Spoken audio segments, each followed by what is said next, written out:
अब हम लोग बात करने वाले हैं बच्चों ज्योमेट्रिक प्रोग्रेशन के बारे में, जिसे हिंदी में कहा जाता है बच्चों गुणोत्तर श्रेणी। ज्योमेट्रिक प्रोग्रेशन जिसे हम लोग एब्रेविएशन दे सकते हैं बच्चों जीपी, ये एग्जैक्टली होती क्या है एग्जांपल्स के माध्यम से हम समझते हैं। बच्चों हमें एक प्रोग्रेशन यहां पर गिवन है 1 2 4 8 16 32 64 वगैरह वगैरह। यदि इस प्रोग्रेशन को ध्यान से देखें तो हम देखेंगे बच्चों सबसे पहला जो टर्म है या सबसे पहला जो नंबर है बच्चों वो है 1। यदि मैं उसमें 2 का मल्टीप्लाई करता हूं तो मुझे नेक्स्ट टर्म यानी कि 2 मिलता है। फिर से मैंने 2 का मल्टीप्लाई करा मुझे 4 मिला, फिर से मैंने 2 का मल्टीप्लाई करा 8 मिला, फिर मैं 2 का मल्टीप्लाई करता हूं 16, अगला टर्म 32, अगला term 64। If I keep on multiplying 2 with each term, यदि बच्चों मैं हर किसी नंबर या हर किसी टर्म के साथ में 2 का मल्टीप्लाई करते जाता हूं तो मुझे नेक्स्ट टर्म या नेक्स्ट नंबर मिलते जाता है। एक और उदाहरण ले लेते हैं साहब। हमें यहां पर सपोज कीजिए एक प्रोग्रेशन दे रखी है बच्चों 4 4 बाय 3 4 बाय 9 4 बाय 27 4 बाय 81 वगैरह वगैरह। यदि आप इस प्रोग्रेशन को ध्यान से देखें तो आप पाएंगे बच्चों सबसे पहला टर्म या सबसे पहला जो नंबर है वो है बच्चों 4।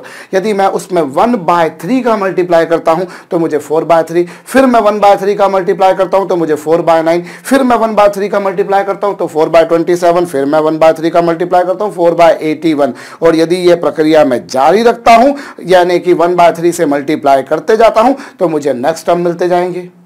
इस तरह की प्रोग्रेशन बच्चों जिसमें हर कोई अगला टर्म पिछले टर्म में किसी कांस्टेंट नंबर को मल्टीप्लाई करने से मिले उसे हम कहते हैं बच्चों जीपी यानी कि गुणोत्तर श्रेणी।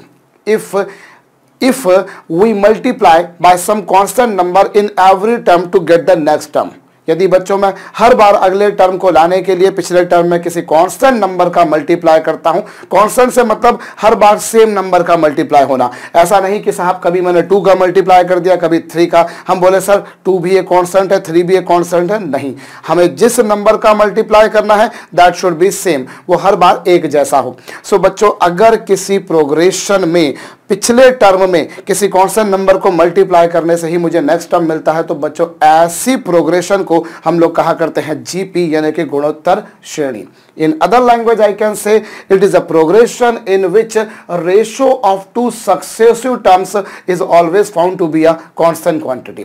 बच्चों यदि आप इन दोनों का रेशियो निकालते हैं तो वो आएगा 2, यदि आप इन दोनों का रेशियो निकालते हैं तो फिर वो आएगा 2, यदि आपने इन दोनों का रेशियो निकाला अगेन आपको मिलेगा 2। भाई आप next term upon previous term कर रहे हैं 2/1 4/2। आप देखिए ना आपको 2 और 1 का रेशो वही मिल रहा है जो 4 और 2 का, जो 8 और 4 का, जो 16 और 8 का, जो 32 और 16 का, जो 64 और 32 का। बच्चों यदि कोई ऐसी प्रोग्रेशन यदि कोई ऐसी श्रेणी मेरे सम्मुख है जिसमें हर बार दो सक्सेसिव टर्म्स, 2 कॉन्सेक्यूटिव टर्म्स का रेशो कांस्टेंट है, जैसे आप देखिए यदि आप यहां पर रेशो निकालेंगे तो 4 बाय 3 और 4 का जो रेशो आएगा वही रेशो बच्चों 4 बाय 9 और 4 बाय 3 का आएगा, वही रेशो बच्चों 4 बाय 27 और 4 बाय 9 का आएगा।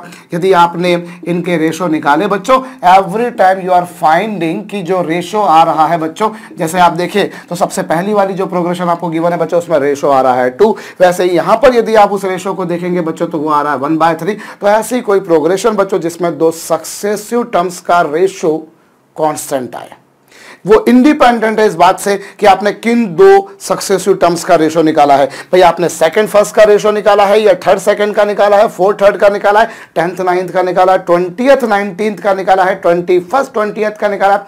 बच्चों यदि कोई ऐसी प्रोग्रेशन है जिसमें किन्हीं भी 2 सक्सेसिव टर्म्स का रेशो कांस्टेंट आए बच्चों, सपोज कीजिए कि nth टर्म है tn, वही आप nth टर्म को t से रिप्रेजेंट कर लीजिए, आपकी मर्जी आए आप nth टर्म को an से रिप्रेजेंट कर लीजिए जैसा आपको उचित लगे बच्चों। सो ऐसी कोई प्रोग्रेशन जिसमें 2 सक्सेसिव टर्म्स जैसे कि nth टर्म और n-1 टर्म। बच्चों जो न्यूमरेटर है उसमें मैंने क्या लिखा है, न्यूमरेटर में मैंने लिखा है nth टर्म और डिनोमिनेटर में मैंने कौन सा लिखा है बच्चों n-1 term.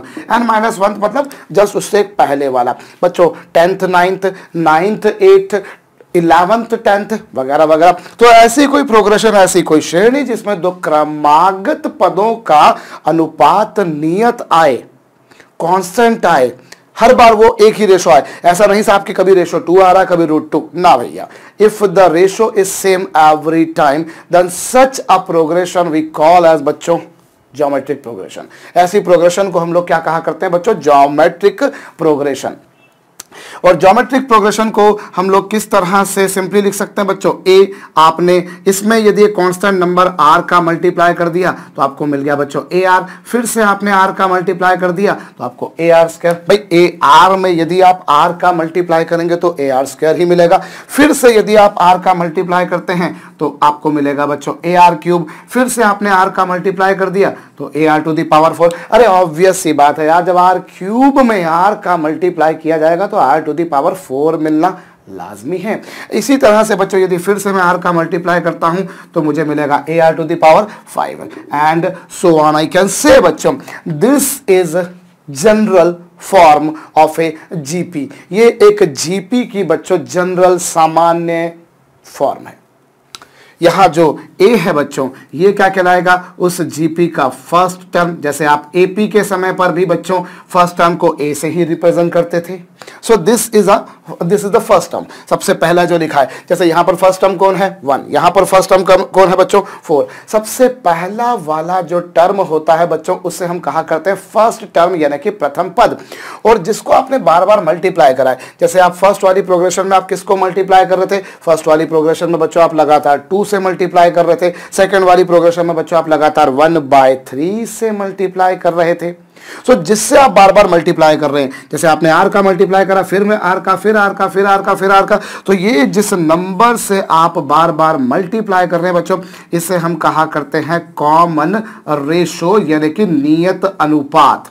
This we call as common ratio. जैसे आप ध्यान करें बच्चों एपी में हम लोग फर्स्ट टर्म को ए से रिप्रेजेंट करते थे और वहां पर डिफरेंस कांस्टेंट आता था as far as the definition of an AP is concern. So AP में क्या होता था बच्चों? nth टर्म और n-1th टर्म का डिफरेंस कांस्टेंट आता था। भाई 2 सक्सेसिव टर्म्स का डिफरेंस कांस्टेंट आता था। आपने 10th 9th का डिफरेंस निकाला, 11th 10th का निकाला, 5th 4th का निकाला। सो वहां पर क्या होता था बच्चों? 2 सक्सेसिव टर्म्स का डिफरेंस कांस्टेंट आता था। Such a progression we call as AP arithmetic progression समानांतर श्रेणी, but this is GP। और वहां जो कांस्टेंट डिफरेंस आया करता था बच्चों उसे हम कहा करते थे कॉमन डिफरेंस यानी कि सर्वांतर, और यहां उसे हम कहते हैं बच्चों कॉमन रेशो यानी कि नियत अनुपात या सर्वानुपात। इसे हिंदी में क्या कहा जाएगा बच्चों? सर्वानुपात, common ratio. In the AP it was difference which was constant, which we called as common difference, but here in this case it is common ratio. So this is a GP बच्चों, ये एक GP की form है जिसमें हर बार 2 क्रमागत पदों का अनुपात नियत रहेगा।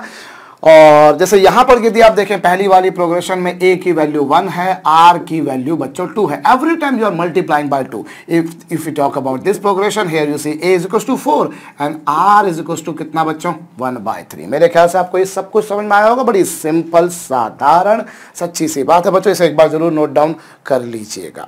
तो ये तो साहब हो गई हमारे पास में एक जीपी की फॉर्म। अब यदि बच्चों मैं इसका nth टर्म निकालने जाऊं, यदि मैं इसका nवां पद निकालने जाऊं बच्चों जिससे मैं tn भी लिख सकता हूं, an भी लिख सकता हूं, and because it is a GP so I can also write as gn। मैं इसे gn भी लिख सकता हूं। It depends upon you. भैया आप क्या स्मॉल टी की जगह कैपिटल टी लिख दीजिए, तो वो आपके ऊपर निर्भर करता है। भैया साहब 26 लेटर्स है मेरे पास में इंग्लिश के, मैं उनमें से किसी को भी यूज कर सकता हूं। कैपिटल भी लिख सकता हूं और स्मॉल भी लिख सकता हूं, या आप हो सकता है कोई और दूसरा symbol, mathematical symbol alpha beta वगैरह भी लिखना चाहें तो आप स्वतंत्र हैं। एनीवेज अब यदि आप देखें बच्चों तो हम यहाँ पर nth टर्म निकालें तो क्या होगा बच्चों? देखिए फर्स्ट टर्म जो है वो है a, और अगर मैं फर्स्ट टर्म को a लिखूं उसमें r नहीं है, यदि मैं 1 - 1 लिखूं तो मुझे नहीं लगता कि आप ऐसे किसी को कोई बुरा लगना चाहिए। भाई फर्स्ट टर्म है a, सो अगर मैंने a को a इंटू r की पावर 1 - 1 लिख दिया तो what's the big deal? Not at all.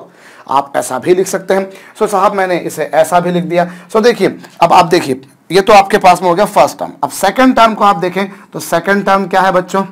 First term तो आपका ये हो गया, सेकंड टर्म क्या है? A R. अब आर की पावर 1 है और अगर मैं 1 को 2 - 1 लिखूं तो आप में से किसी को कोई ऑब्जेक्शन नहीं होना चाहिए। साहब यदि मैं थर्ड टर्म की बात करूं तो उसे मैं ए आर की पावर 3 - लिख सकता हूं। और 4 टर्म को बच्चों मैं ए आर की पावर 4 माइनस 1 लिख सकता हूं। अरे भैया ये फर्स्ट टर्म था जिसे मैं ऐसा लिख सकता हूं, ये सेकंड टर्म था जिसे मैं ऐसा लिख सकता हूं, ये थर्ड टर्म था जिसे मैं ऐसा लिख सकता हूं, फोर्थ टर्म था उसे मैं ऐसा लिख सकता हूं, फिफ्थ टर्म को बच्चों में ए आर की पावर 5 माइनस 1 लिख सकता हूं। मेरे ख्याल से आपको समझ में आ रहा होगा।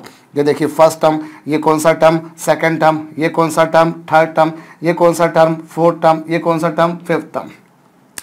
बड़ी सरलता से मुझे नजर आ रहा है कि जब सेकंड टर्म था तो मैंने 1 लिखा, थर्ड टर्म था तो मैंने 2 लिखा, फोर्थ टर्म था तो मैंने 3 लिखा, फिफ्थ टर्म था तो मैंने 4 लिखा। यानी कि मैं जो टर्म लिख रहा हूं आर की पावर में बच्चों उससे एक कम आ रहा है।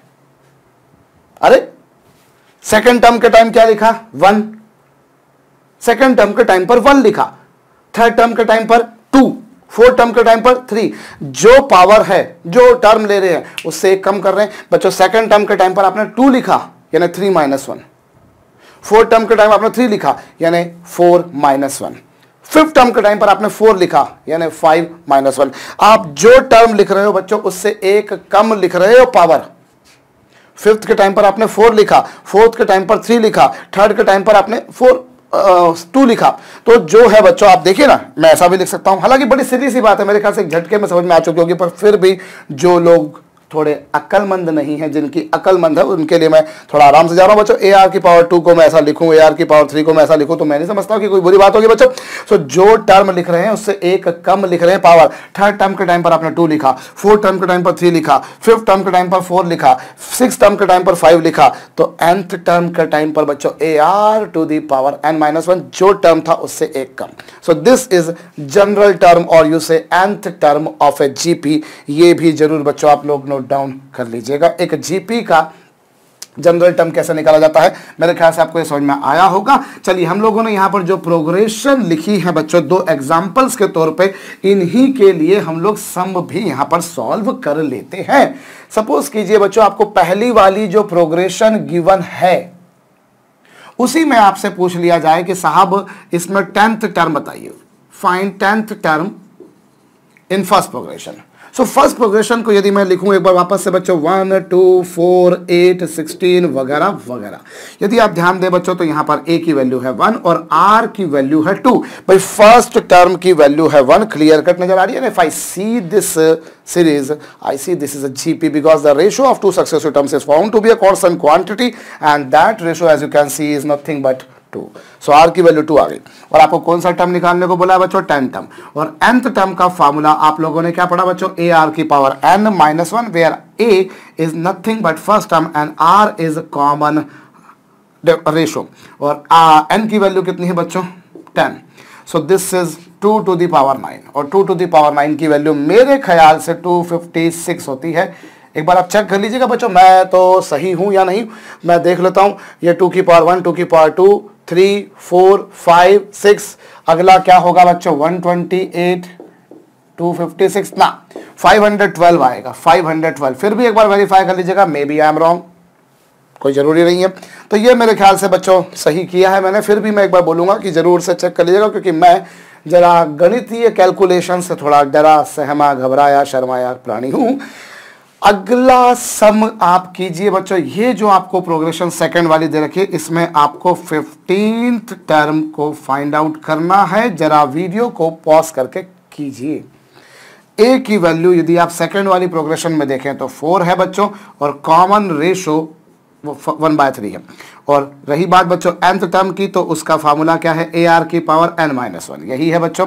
और a चा मान 4 आहे और r चा मान 1/3 आहे और रेशो आपको कौन सा टर्म बोला बच्चों, 15 टर्म। सो n की वैल्यू 15 रख देंगे -1। इसे आप सॉल्व कर लीजिए बच्चों 4/3 की पावर 14 और 3 की पावर 14 को सॉल्व करना आपका काम है।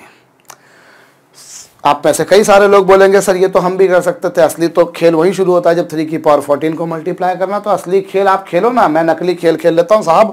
इससे नोट डाउन जरूर से कर लीजिएगा। एक और सम हम लोग करते हैं। चलिए हमें एक प्रोग्रेशन गिवन है बच्चों और जो भी कुछ बोर्ड पे लिखा बच्चों जरूर से ही आपकी कॉपी में लिखा होना चाहिए। ऑफ कोर्स आपके मस्तिष्क में तो अवश्यम भावी रूप से लिखा हुआ होना ही चाहिए। अभी देखिए बच्चों आपको एक प्रोग्रेशन दे रखी है √2 1 2 2√2 4 इस तरह से आपको एक प्रोग्रेशन दे रखी बच्चों, ये लीजिए। और इस प्रोग्रेशन में आपसे यही पूछा है, बड़ा सिली सा question, calculate number of terms in this progression, how many terms are there in this progression. Video को रोक कर कीजिए बच्चों। अब देखिए ये जो प्रोग्रेशन आपको नजर आ रही है, इस प्रोग्रेशन का फर्स्ट टर्म √2 है और मैंने गलत करा है। सबसे पहली बात तो मैं क्षमा चाहूंगा भैया, ये आप में से कई लोग सोच रहे होंगे, चलिए मैंने प्रॉब्लम को रेक्टिफाई कर दिया बच्चों, अब कीजिएगा। मैंने गलत कर दिया था तो मैं उसके लिए बहुत हृदय से क्षमा प्रार्थी हूं साहब। ये देखिए, ये a की वैल्यू 1 है और r की वैल्यू बच्चों √2 है। देखिए आप हर बार √2 का मल्टीप्लाई कर रहे हैं। अरे आपने जब 1 में √2 का मल्टीप्लाई करा तो √2 मिला, √2 में √2 का मल्टीप्लाई करा तो 2 मिला, फिर √2 का मल्टीप्लाई करा 2√2, फिर √2 का मल्टीप्लाई करा 4 वगैरह वगैरह। अरे आप 1 में जब √2 का मल्टीप्लाई करोगे तो √2 आना है, √2 में √2 का मल्टीप्लाई करोगे तो 2 आना है। √2 इंटू √2 कितना होता है? ऑब्वियसली यार √2 इंटू √2 इज नथिंग बट 2। तो ਇੱਥੇ ਹੈਗਾ ਸਾਡੇ ਕੋਲ 1 ਤੇ ਇੱਥੇ √2 ਦਾ ਮਲਟੀਪਲਾਈ ਕਰ ਦਿੱਤਾ, ਫਿਰ √2 ਦਾ ਮਲਟੀਪਲਾਈ ਕਰ ਦਿੱਤਾ, ਫਿਰ √2 ਦਾ ਮਲਟੀਪਲਾਈ ਕੀਤਾ, ਫਿਰ √2 ਦਾ ਮਲਟੀਪਲਾਈ ਕੀਤਾ, ਲਾਈਕਵਾਈਜ਼ ਆਪ ਮਲਟੀਪਲਾਈਡ ਬਾय √2 एवरीवेयर।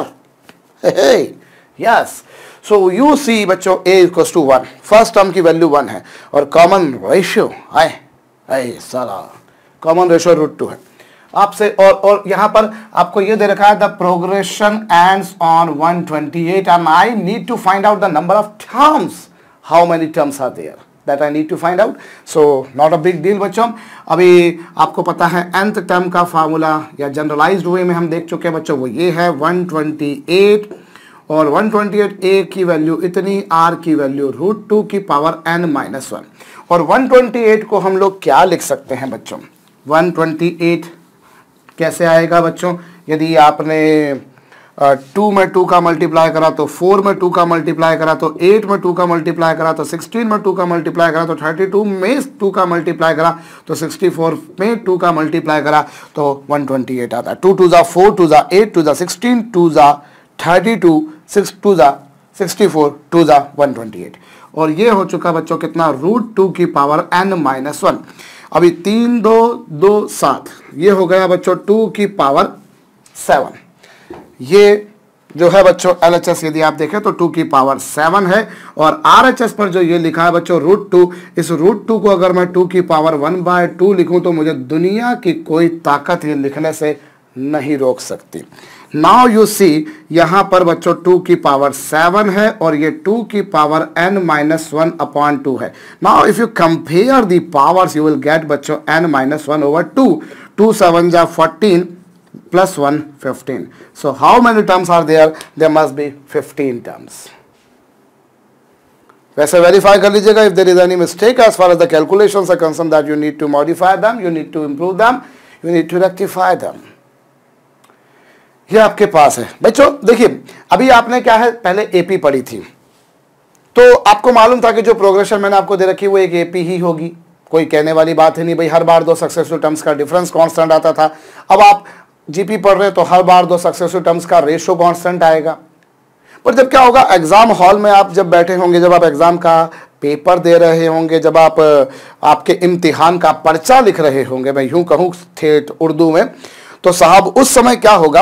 उस समय आपको गिवन प्रोग्रेशन के बारे में हो सकता है मालूम ही नहीं हो कि साहब ये एपी है कि जीपी है, या अभी आगे चल के हम लोग और भी तमाम तरह की प्रोग्रेशंस के बारे में बात करेंगे। तो पहले आपको ये देखना, जानना, पहचानना जरूरी होगा कि गिवन प्रोग्रेशन कौन सी है। भाई कई बार प्रॉब्लम में दे देते हैं कि in following GP calculate number of terms, जैसे ये आपको सम दे रखा था और इसमें बोला है कि साहब नंबर ऑफ टर्म्स बताइए और उसमें लिख दिया in following GP calculate number of terms, तो आपको मालूम पड़ जाता है अच्छा जीपी है मालूम है, ऐसी एपी है अच्छा मालूम है। लेकिन अगर in following progression calculate number of terms, so first of all you need to see whether the given progression is an AP और अ जीपी। आपको पहले देखना पड़ेगा, आपको बच्चों उस समय पहचानना पड़ेगा कि वो एपी है कि जीपी है। तो आप इन दो का डिफरेंस, इन दो का डिफरेंस, इन दो का डिफरेंस, इन दो का डिफरेंस निकाल के देखिए। Are you finding difference same everywhere? भाई सेकंड फर्स्ट का डिफरेंस निकाला तो √2 - 1 आया, अगली बार का डिफरेंस निकाला तो 2 - √2 आया। Now can you say that जो ये डिफरेंस है वही डिफरेंस ये? नहीं है बच्चों, ऐसा तो नहीं है जो डिफरेंस यहाँ पर है वो डिफरेंस यहाँ पर नहीं है। और अगर आपने अगली बार डिफरेंस निकाला 2√2 - 2, तो आप डिफरेंस सेम नहीं पा रहे बच्चों। जो डिफरेंस इन दोनों का वो इन दोनों का नहीं, वो इन दोनों का नहीं, वो इन दोनों का नहीं है, difference is changing, so surely it is not an AP, but the ratio is found to be constant, so it is a GP. So first of all you need to verify whether the given progression is an AP or GP or whatever we are going to learn in future have to be seen. पहले आपको वो देखना पड़ेगा, उसके बाद में ही आप problem को आप प्रोसीड कर पाओगे। ऐसा नहीं डायरेक्ट आपने AP या GP का फार्मूला लगा दिया, पहले मालूम तो कर लो गिवन प्रोग्रेशन कौन सी है। तो जो इन दोनों का रेशो, वो इन दोनों का रेशो, वो इन दोनों का रेशो, वो इन दोनों का रेशो वगैरह वगैरह, मेरे ख्याल से आपको ये समझ में आया होगा। इसे जरूर से बच्चों आप लोग कर लीजिए। चलिए अगला सम मैं आपको दे रहा हूं बच्चों। यहां पर आपको एक प्रोग्रेशन दे रखी है 9 3 1 1/3 वगैरह वगैरह, और इसमें आपको साथ में यहां पर गिवन है साहब 1/243। Calculate fifth term from and in following progression।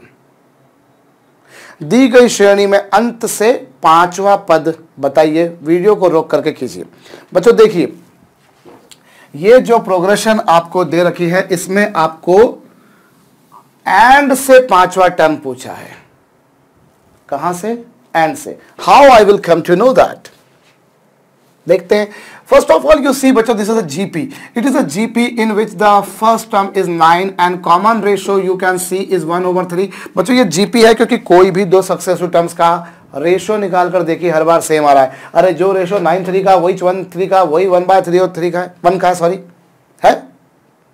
3 और 9 का रेशो कितना बच्चों? 3 और 9 का रेशो है 1/3 और 1/3 का भी रेशो 1 और 3 का भी वही 1/3 और 1 का रेशो भी वही। आप देखिए फर्स्ट सेकंड का, सेकंड थर्ड का, थर्ड फोर्थ का, फोर्थ फिफ्थ का, फिफ्थ सिक्स का, सिक्स सेवन का सेम आ रहा है और रेशो सेम आ रहा है। सो रेशो सेम है मतलब ये जीपी है।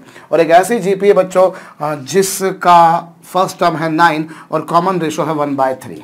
और आपसे क्या पूछा है बच्चों? Fifth term form and. क्या करें? मेरे पास में बच्चों फिफ्थ टर्म फॉर्म एंड निकालना है तो मेरे पास दो तरीके हैं। क्या? समझते हैं बच्चों। एक तरीका तो यह है कि पहले मैं इसमें नंबर ऑफ टर्म्स निकालता हूं। मैं इसमें नंबर ऑफ टर्म्स निकालता हूं भाई। इसका जो लास्ट टर्म मुझे दिखाई दे रहा that you can see is 1/243। सो 1/243 और इसको आपने क्या लिखा बच्चों? ए यानी कि 9 और कॉमन रेशो यानी कि 1/3 की पावर n-1। भाई nth term is equal to a into r की power n-1। Am I correct? Of course yes. Now what is this? 243। 243 को मैं क्या लिख सकता हूं बच्चों? ये 1/243 है इंटू 9 है, बिल्कुल है।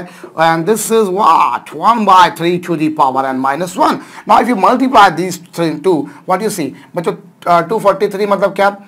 3 को 3 से मल्टीप्लाई करूंगा 9 से, 3 से मल्टीप्लाई 27 से 81 से ये 3 को एक बार 3 3 जा 9 3 जा 27 3 जा 81 3 जा 243। तो ये 3 की पावर 5 है। मतलब कुल मिलाकर यदि आप देखें बच्चों तो ये 3 टू दी पावर 7 बन रहा है। वैसे एक बार वेरीफाई कर लीजिएगा साहब, हो सकता है कि मैं गलत हूं। अब यदि आप कंपेयर करें बच्चों तो ये है 1/3 की पावर 7 और राइट हैंड साइड पर है बच्चों 1/3 की power n-1। Now if you compare there powers you get this, so n equals to कितना बच्चों? 8। n equals to 8 आ गया। So total number of terms are there. How many terms are there बच्चों? 8। yes, यह हमारे पास में आ चुका बच्चों। n की वैल्यू 8 आ गई। मतलब this progression does contain how many terms? 8 terms। भाई 1/3 1/9 1/27 1/81 1/243 8 टर्म्स आ गए। अब आपको पूछा एंड से पांचवा term. So I can proceed in 2 ways. इधर मैंने एंड से पांचवा टर्म बोला है तो बिगिनिंग से कौन सा होगा देखते हैं। चलिए जो एंड से आठवां टर्म है, सॉरी बिगिनिंग से जो आठवां टर्म है वो एंड से पहला है। जो बिगिनिंग से 7th है वो एंड से दूसरा है। फिर ये 6th, ये 5th, ये 4th। तो ये बिगिनिंग से एंड से 3rd होगा, ये एंड से 4th होगा और ये एंड से 5th होगा। मेरे ख्याल से आपको समझ में आया है क्या कहा मैंने? भाई ये आपके पास में प्रोग्रेशन है 1 2 3 4। देखिए ये first term, second term, third term, fourth term, fifth term, six term, seven term, eight term. The progression contains only 8 terms. Correct. Now जो 8th टर्म है वो एंड से कौन सा है बच्चों? जो 8th टर्म है, अगर मैं एंड से चलता हूं तो एंड से वो फर्स्ट है. जो 7th टर्म है वो एंड से सेकंड है. जो 6th टर्म है वो एंड से थर्ड है. जो 5th टर्म है वो एंड से फोर्थ है. और जो 4th टर्म है भैया वो एंड से फिफ्थ है. सो जो एंड से 5th टर्म है बच्चों वो बिगिनिंग से कौन सा है? फोर्थ. समझ में आया होगा? बड़ा काम नहीं है भाई. First, second, third, fourth, fifth, six, seventh, eighth, यही पिक्चर बनेगी. First, second, third, fourth, fifth, six, seventh, eighth. अब जो 8th टर्म है वो एंड से कौन सा है? फर्स्ट. जो 7th टर्म है वो एंड से कौन सा है? सेकंड. जो 6th टर्म है वो एंड से कौन सा है? Third term. जो 5th टर्म है वो एंड से कौन सा है? Fourth term. और जो 4th टर्म है वो एंड से 5th टर्म है. So what I can say बच्चों, 5th टर्म फ्रॉम एंड. इस प्रोग्रेशन में यदि आप देखें सो एंड से जो 5th टर्म है बच्चों, अंत से जो 5वां पद है वो बिगिनिंग से कौन सा बच्चों? 5th term from end is nothing but 4th term from beginning. 4th term from beginning. बच्चों ये बिगिनिंग से कौन सा टर्म होगा? बिगिनिंग टर्म होगा. बिगिनिंग से कौन सा होगा? फोर्थ. सो आपको अगर एंड से 5th निकालना है, मतलब बिगिनिंग से 4th निकालना है, सो वो होगा AR की पावर 4 - 1 और A की वैल्यू है 9, R की वैल्यू है 1/3 और ये इसकी वैल्यू 3. इसको सॉल्व कर लेंगे. मेरे ख्याल से 1/3 वो लिखा हुआ भी है. 4th टर्म 1/3 ही अल्टीमेटली. सो इस तरह से हो जाएगा बच्चों. जो एंड से 5th टर्म है वो बिगिनिंग से कौन सा है बच्चों? 4th term. In this way we could proceed. मेरे ख्याल से समझ में आया होगा बच्चों. सबसे पहले आपने नंबर ऑफ टर्म्स निकाले, फिर आपने देखा जो एंड से 5वां टर्म है वो बिगिनिंग से कौन सा है? फोर्थ. होप ये बात खोपड़ी में आई है, इसे नोट डाउन कर लीजिएगा बच्चों. तो ये इस प्रॉब्लम को सॉल्व करने का एक तरीका है. दूसरा तरीका इस प्रॉब्लम को सॉल्व करने का क्या बच्चों? अगर मैं एक काम करूं, अगर मैं राइट में जा रहा हूं तो वो जीपी है, तो जब मैं लेफ्ट में आऊंगा then again it will be a GP बच्चों. यदि मैं राइट में जा रहा हूं तो वो एक जीपी है, तो मैं अगर बिगिनिंग एंड से जाऊंगा तब भी वो जीपी बनेगी. बस अंतर सिर्फ इतना होगा कि उसका फर्स्ट टर्म हो जाएगा ये और उसका जो आर है बच्चों वो हो जाएगा ये. क्या करा मैंने? एंड से जब मैं चलता हूं तो वो फर्स्ट टर्म क्या हो जाएगा? मैं रिवर्स ऑर्डर में चलता हूं. If on moving rightward it is a GP, then on moving leftward it will remain a GP. Yes, yes. और इसका जो फर्स्ट टर्म होगा वो होगा 1/243. यहां तक आप सहमत होंगे मेरे ख्याल से. और कॉमन रेशो क्या होगा? 3. क्यों? क्योंकि आप जब राइट में जा रहे हैं तो आप 1/3 का मल्टीप्लाई कर रहे हैं. मतलब जब आप लेफ्ट में आएंगे तो 1/3 से आप डिवाइड करेंगे और किसी भी नंबर को बच्चों 1/3 से डिवाइड किया यानी 3 से मल्टीप्लाई करा.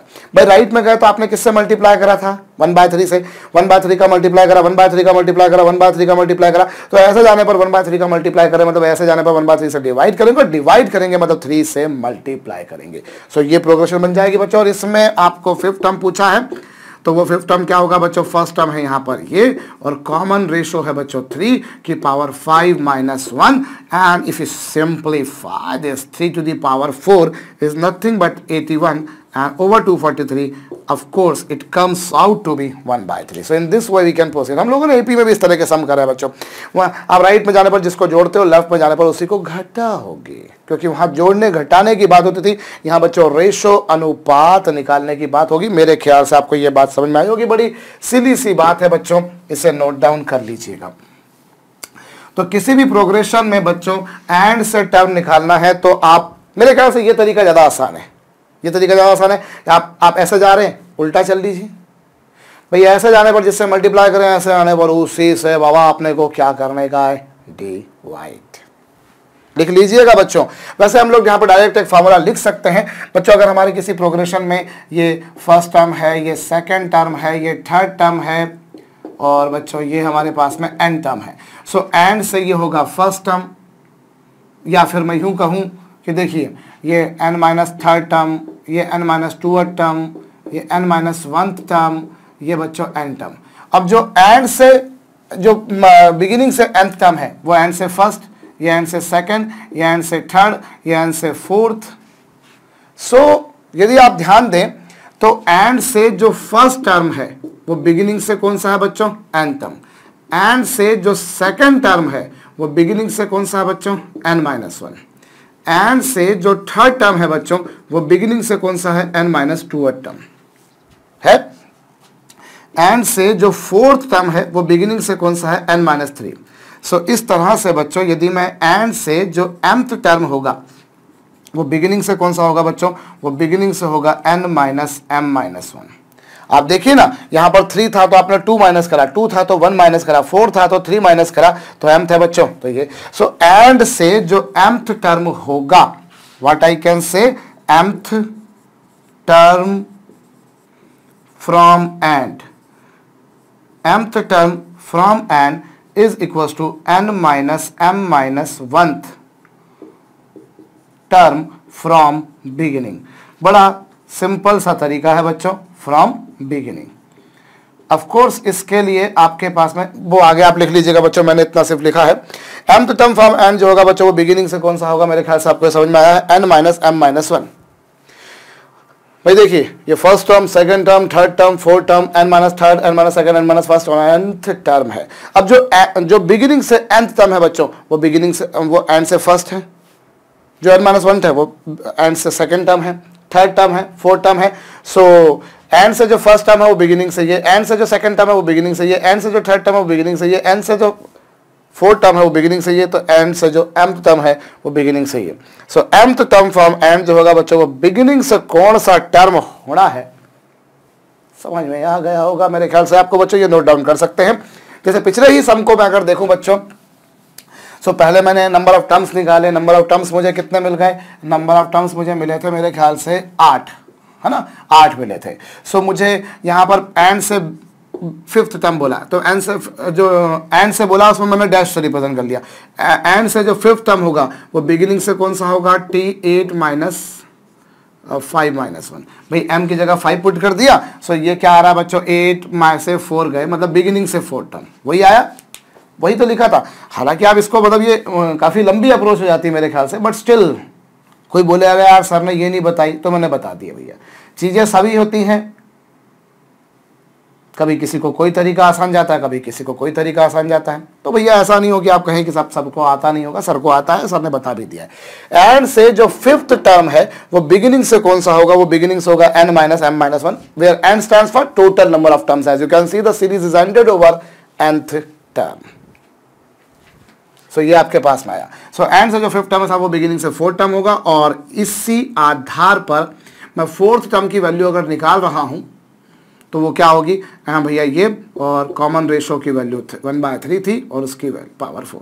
तो इस तरीके से आप कर सकते हैं बच्चों, इसे जरूर जरूर जरूर नोट डाउन कर लीजिएगा। एक सम और कर लेते हैं, पर पहले इसे नोट डाउन कीजिए बच्चों। चलिए, हमें यहाँ पर एक सीरीज ही दे रखी है बच्चों, ये लीजिए 2√2 1, एक मिनट, हाँ ठीक है, फिर 1/√2, और यहाँ हमें दे रखा है साहब 1/64। चलिए सिंपल क्वेश्चन ये, आप इसमें एंड से मुझे फोर्थ टर्म बताइए, find fourth term from and. Video को रोक करके कीजिएगा। फोर्थ टर्म फ्रॉम एंड बच्चों क्या कर सकते हो, अब आपको यहाँ पर बता दिया है कि पहले तो आप नंबर ऑफ टर्म्स निकालिए। देखिए ये एक जीपी है जिसका फर्स्ट टर्म है ये, और जिसका कॉमन रेशो यदि आप निकालेंगे तो वो कोई भी दो सक्सेसिव टर्म्स का रेशो निकालिए बच्चों, वो 1/√2 ही आ रहा है। You can verify yourself. So how many terms are there बच्चों, टी एन की वैल्यू मैंने ये लिखी, और सबसे last term as I can see is this thing, a की वैल्यू 2 है, आर की वैल्यू बच्चों 1/√2 है की पावर n है, और 64 को मैं लिख सकता हूँ बच्चों 1/2 की पावर 6, और ये 2 है, और ये 1/√2 की पावर n है, 1/2 टू द पावर 7, 1/√2 की पावर n, और इसे मैं अगर ये इनवर्स ले लेता हूं 2 की पावर 7 और ये √2 को मैं लिख सकता हूं बच्चों 2 की पावर हाफ की पावर n और कंपेयर करता हूं बच्चों तो ये 7 और n/2 सो n की वैल्यू कितनी आ जाएगी बच्चों 14। So how many total terms are there, this progression does contain how many total terms बच्चों 14 टर्म्स।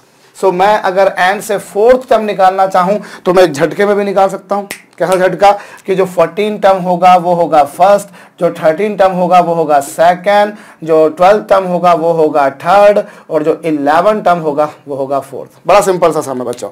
nth टर्म की वैल्यू a r की power n-1 where nth term ये है, a की वैल्यू ये है, r की वैल्यू ये है। इसे आप सिंप्लीफाई कर लीजिए बच्चों, होप मैंने सही किया है। तो इस तरह से आपके पास में सो एंड से जो 4th टर्म है वो बिगिनिंग से कौन सा होगा 11 term and that could be verified over here as well बच्चों। एंड से 4th टर्म होगा बिगिनिंग से कौन सा, बिगिनिंग से 14 माइनस 4 माइनस 1 यही होगा और 14 में से 3 जाएंगे तो 11 बचेंगे। मतलब एंड से जो 4th टर्म है वो बिगिनिंग से कौन सा बच्चों और कोई नहीं 11 टर्म है।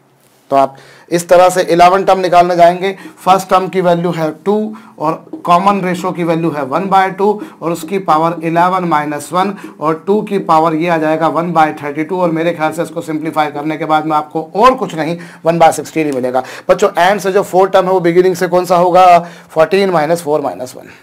होप बात भेजे में आई है, नोट डाउन कर लीजिए, मैंने कोई बहुत बड़ी बात आपसे नहीं करी है। ये भी एक तरीका है। अदरवाइज दूसरा तरीका मुझे जो पर्सनली समझ में आता है कि यार ये सब कहाँ करने जाएंगे, इतने सब फार्मूला आइडेंटिटीज।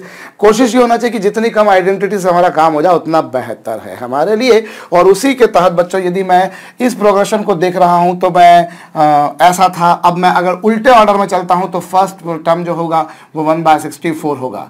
अब यदि मैं लेफ्ट से राइट जा रहा हूँ तो every time I see that I have multiplied by 1/√2। मैं राइट में जा रहा हूँ तो 1/√2 से मल्टीप्लाई कर रहा हूँ, तो लेफ्ट में जाऊँगा तो उसके उल्टे से मल्टीप्लाई करूंगा। अभी मैं राइट में जा रहा हूं तो 1/√2 से मल्टीप्लाई कर रहा हूं, तो जब मैं उल्टा जाऊंगा तो मैं √2 से मल्टीप्लाई करूंगा। अभी मैंने 1/√2 से मल्टीप्लाई करा तो 1/√2 से डिवाइड करूंगा और 1/√2 से डिवाइड मतलब और क्या √2 से डिवाइड √2 से मल्टीप्लाई करूंगा।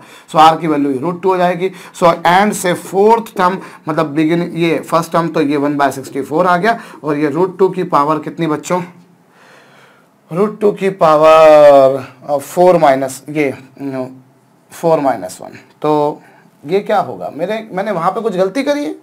मुझे ऐसा क्यों लग रहा है कि बिगिनिंग से 11 टर्म तो बिगिनिंग से 11 टर्म तो सही है। सो यहां क्या मिस्टेक हो रही है, लेट मी वेरीफाई। एंड से जो 14 टर्म है वो बिगिनिंग से फर्स्ट है, एंड से 13 टर्म सेकेंड, 12 टर्म थर्ड, तो एंड से जो ये 11 टर्म जो है वो 4th टर्म होगा और 4 टर्म के लिए 14 माइनस 4 माइनस 1 और 14 में से 3 जाते हैं तो 11, तो 11 टर्म यही आएगा। बिल्कुल सही है, वो तो सही जा रहा है। और यहां पर क्या हो रहा है, यदि मैं एंड से कौन सा टर्म ले रहा हूं बच्चों 4th टर्म, तो फर्स्ट टर्म तो 1/64 है और r की वैल्यू इधर 1/√2 थी तो इधर √2 आएगी। तो फिर ये इरेशनल क्यों आ रहा है, √2 की पावर 3 मेरे ख्याल से आप तो समझ रहे होंगे पर मुझे वो गलती नजर नहीं आ रही है। काश ये कैमरा मुझे मेरी गलती बता पाता तो कितना अच्छा होता। भाई कुछ ना कुछ तो गलती करी है मैंने। एंड से 14th टर्म साहब गलती क्या करी है आप लोग पहचान गए होंगे साहब। nth टर्म ये होता है, ये होता है, ये होता है, ये होता है, ये होता है, ये होता है। सो नंबर ऑफ टर्म्स बच्चों यहाँ पर 14 नहीं 15 आएंगे। मैंने कहा भी था कि मैंने मेरे ख्याल से कैलकुलेशन सही किया है, पर जैसा मेरी आदत है बच्चों मैं गलत करता रहता हूँ। तो साहब यहाँ पर n की वैल्यू एक्चुअली मैंने जो लिखी वो गलत लिखी, इसीलिए सारा काम खराब हुआ। मैं बहुत बहुत बहुत क्षमा प्रार्थी हूँ भैया, मेरी आदत है वो। सो n की वैल्यू 15 आएगी और इस कारण से बच्चों यहाँ पर ये कुल मिलाकर 12 आएगा और 12th टर्म निकालने जाएंगे तो फिर ये नहीं मिलेगा जैसा कि मैंने किया था। एक्चुअली मुझे यहाँ पर क्या मिलेगा बच्चों, इस केस में मुझे मिलेगा 32√2 ये, और इसको सॉल्व करेंगे तो बच्चों ये आएगा 1/16√2 और यहाँ पर भी मेरे ख्याल से वही आ रहा है 1/16√2। क्या ये सही किया है मैंने 16√2 क्यों भाई, एक second let me verify once again. बच्चों यहाँ पर 1/64 है, 1/64 है और ये 2√2 होगा। इसे नेक्स्ट स्टेप में कितना लिखा जा सकता है, इसे लिखा जा सकता है नेक्स्ट स्टेप में 2√2/64 और ये 2 से 1/32 टाइम्स और फिर 32 को 16 इंटू 2 लिखोगे तो यस 1/16 इंटू √2 ही आ रहा है। वहां पर भी वेरीफाई कर लीजिएगा बच्चों। फिर भी मैं अगर गलत करूं तो मैं अपनी गलती को स्वीकार कर लूंगा, बशर्ते वो गलती मुझे मालूम पड़ जाए। एनीवेज, तो ये आपके पास में बच्चों मेरे ख्याल से ये तरीका ज़्यादा आसान है कि राइट में जाने पर जैसी जीपी बन रही है, लेफ्ट में जाने पर उसकी रेसिप्रोकल ले लीजिए बस। ऐसे जाने पर जो आर मिल रहा है, उल्टे आने पर उसका उल्टा हो जाएगा। सिंपल सी बात है बच्चों, तो ये नोट डाउन जरूर कर लीजिएगा। एक सम सिंपल सा और लिखिएगा बच्चों, if third term of a GP is 4, यदि किसी जीपी का तीसरे पद का मान बच्चों 4 है। If third term of a GP is 4, find product of its first 5 terms. Video को रोक करके कीजिए। If third term of a GP is 4, find product of its first 5 terms. देखिए बच्चों, आपको एक जीपी का कौन सा टर्म दे रखा है, थर्ड टर्म। तो चलिए साहब, भाई जीपी का थर्ड टर्म जो होगा वो होगा, मैंने मान लिया let us suppose that first term of that GP is a and common ratio is r. So बच्चों जीपी का जो थर्ड टर्म होगा वो होगा ए आर की पावर 3 - 1, ए आर की पावर n - 1 और इसकी वैल्यू दे रखी है 4, अर्थात कि ए आर स्क्वायर की वैल्यू है 4। अभी आपको प्रोडक्ट ऑफ फर्स्ट 5 टर्म्स निकालना है, T1, T2, T3, T4 into T5। ये क्या होगा बच्चों, ये होगा a into a are square into a are cube into a are की पावर 4 और इन सभी को मल्टीप्लाई कर देंगे बच्चों तो a की पावर 5 और r की पावर 1 + 2 + 3 + 3 + 4 r की पावर 10। और इस तरीके से बच्चों आपको क्या मिल गया, आपको ये मिल गया साहब, इसे हम लिख सकते हैं बच्चों ए आर स्क्वायर की पावर 5। बच्चों a की पावर 5 और r की पावर 10 है, which can be collectively written as a are square to the power 5 और ए आर स्क्वायर चा मान 4 आहे, ऑलरेडी गिवन है। So this is nothing but 4 to the power 5। मेरे ख्याल से आपको समझ में आया बच्चों। जीपी का आपको थर्ड टर्म दे रखा था, मैंने मान लिया जीपी का first term a common ratio r है, तो बच्चों जीपी के थर्ड टर्म की वैल्यू ये होगी, मतलब ये होगी। आपको फर्स्ट 5 टर्म्स का प्रोडक्ट निकालना है, ए कितनी बार मल्टीप्लाई हो रहा है, 5 बार और आर की पावर 1 + 2 + 3 + 4। भाई आप जब ऐड करेंगे, चूंकि जब मल्टीप्लाई करते हैं और बेस सेम होता है तो पावर्स ऐड होती हैं, वही मैंने यहां पर किया है, जरूर से नोट डाउन कर लीजिए बच्चों। अगली प्रॉब्लम मैं बता रहा हूं, if fourth term of a GP is capital a, seventh term of that GP is capital b and 10th term of that GP is capital C।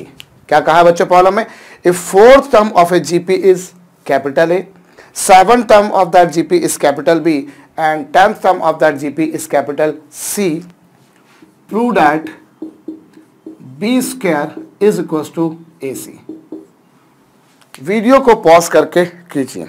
if fourth, 7th and 10th term of a GP are capital A, capital B and capital C respectively, we have to prove this।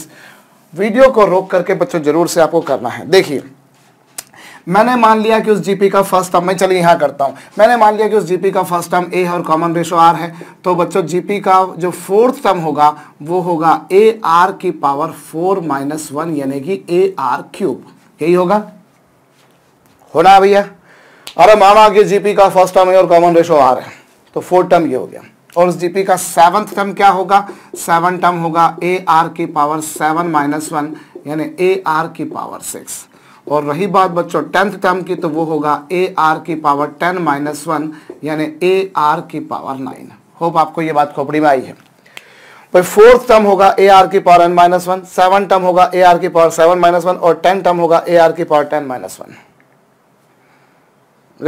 Yes, अभी आपको इतना मिल गया बच्चों। अभी आपको क्या given है, अब आपको ये जो प्रूव करना है। सो ये फोर्थ टर्म जो है बच्चों उसकी वैल्यू ये है जो कि आपको कैपिटल ए मिला, सेवन टर्म ये है जिसकी वैल्यू कैपिटल बी मिली और 10th टर्म जिसकी वैल्यू ये मिली। अब जो आपको प्रूव करना है बच्चों, आप एक काम कीजिए, उसकी आरएचएस ले लीजिए। बड़ा सिली सा क्वेश्चन है बच्चों, आप आरएचएस ले लीजिए। आरएचएस है उसकी ए इंटू सी और ए यानी क्या, ए आर क्यूब और सी यानी क्या, ए आर की पावर 9। और इसे आप देखें तो बच्चों ये क्या है, ए स्क्वायर और आर की पावर कितनी बच्चों 12। भाई बेस सेम होता है, पावर ऐड होती है। और इसे यदि मैं a are to the power 6 और उसका होल स्क्वायर लिखूं तो मैं नहीं समझता कि किसी को बुरा लगना चाहिए बच्चों। ए स्क्वायर को लिख सकता हूं ए का स्क्वायर, आर की पावर 12 को ये, और ये क्या है बच्चों, ये कैपिटल बी है, बी स्क्वायर, और यही क्या है आपकी LHS। और भी कई तरीकों से उसको प्रूव किया जा सकता था बच्चों। जीपी की हमको आगे चल के कुछ प्रॉपर्टीज पढ़ने को मिलेंगी, उसके बेसिस पर भी मैं ऐसे प्रूव कर सकता था, पर मुझे अभी यही सॉल्यूशन समझ में आया, मैंने इसी बेसिस पर इसको कर दिया बच्चों। तो होप आपको ये बात समझ में आई है, इसे जरूर से नोट डाउन कर लीजिए। एक प्रॉब्लम और करते हैं। चलिए, हमें यहाँ पर गिवन है बच्चों, हमें यहाँ पर गिवन है कि if a square plus b square plus c square into p square, a square plus b square plus c square into p square minus two times of a b plus b c plus c a into p plus a square plus b square plus c square into p square minus 2 times of a b plus b c plus एक second साहब, a b plus b c plus c d into p plus b square plus c square plus d square is less than or equal to 0, prove that A, B, C, D are in GP। आपको ये given है बच्चों, आपको ये given है, और where A, B, C and P all are real numbers, ये सब रियल नंबर्स है बच्चों। ये गिवन है कि A, B, C और P सभी क्या है, रियल नंबर्स, और आपको ये गिवन है। आपको प्रूव करना बच्चों A, B, C, D GP में होंगे। जरा वीडियो को रोक करके कीजिए। देखिए बच्चों, यहां पर ये जो आपको एक्सप्रेशन गिवन है, मैं इस एक्सप्रेशन को लिख सकता हूं कुछ ऐसा, जो मुझे गिवन है बच्चों उसे मैं लिख सकता हूं कुछ ऐसा, a square p square minus 2ab plus b square plus b square p square minus 2bcp plus c square plus c square p square minus 2c into d into p plus d square. मेरे ख्याल से आपको ये समझ में आया होगा मैंने क्या करा बच्चों। जितनी भी आपको यहाँ पे ब्रैकेट दे रखी थी, जितने भी पैरेंथेसिस थे आपके पास में, आपने सब में फर्स्ट टर्म को एक साथ लिखा, a square into p square लिखा, minus 2ab into p plus b square, first term को एक साथ लिख दिया। फिर ऐसे b square into p square minus 2bc into p plus c square, और लाइकवाइज। मेरे ख्याल से आपको समझ में आया होगा। यस, अब आप इसको यदि देखें बच्चों, तो ये आपके पास में जो एक्सप्रेशन लिखा है, इसे मैं a इंटू पी का whole square minus 2ab into b अगर लिखूं प्लस बी स्क्वायर लिखूं, तो मैं नहीं समझता कि anybody should feel anything wrong in this. ओ a square into p square है, माइनस 2ab p है प्लस बी स्क्वायर है, फिर सेकंड टर्म को लिखा, फिर थर्ड टर्म को लिखा, लिख दिया बच्चों ए स्क्वायर पी स्क्वायर को ए पी का whole square minus 2ab into b plus b square, फिर उसके बाद में b इंटू पी का square minus 2 into b p into c है plus c square plus c p का whole square minus 2 into c p into d plus d square. ये आपके पास में आ चुका है, आया है भैया।